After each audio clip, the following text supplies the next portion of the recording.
পঞ্চগড়ে প্রকাশ্যেই শত শত অবৈধ ড্রেজার মেশিন দিয়ে চলছে পাথর উত্তোলন, ঝুঁকিতে তেঁতুলিয়া উপজেলা।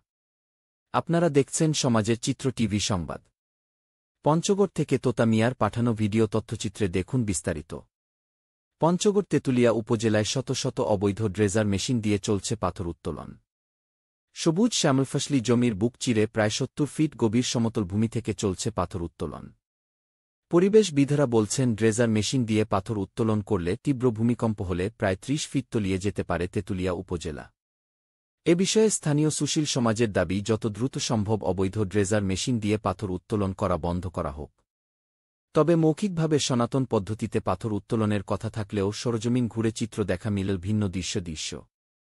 পাথর শ্রমিকরা ও ব্যবসায়ীরা বলছেন, এতদিন প্রশাসন চায়নি বলে আমরা পাথর উত্তোলন করতে পারিনি। বর্তমানে আমরা বিভিন্ন মহলকে ম্যানেজ করেই পাথর উত্তোলন করছি। সমাজের চিত্র টিভি সংবাদের সাথে থাকার জন্য ধন্যবাদ। সবার আগের আপনার এলাকার সংবাদ পেতে আমাদের চ্যানেলটিকে সাবস্ক্রাইব, লাইক, ফলো দিয়ে সাথে থাকুন।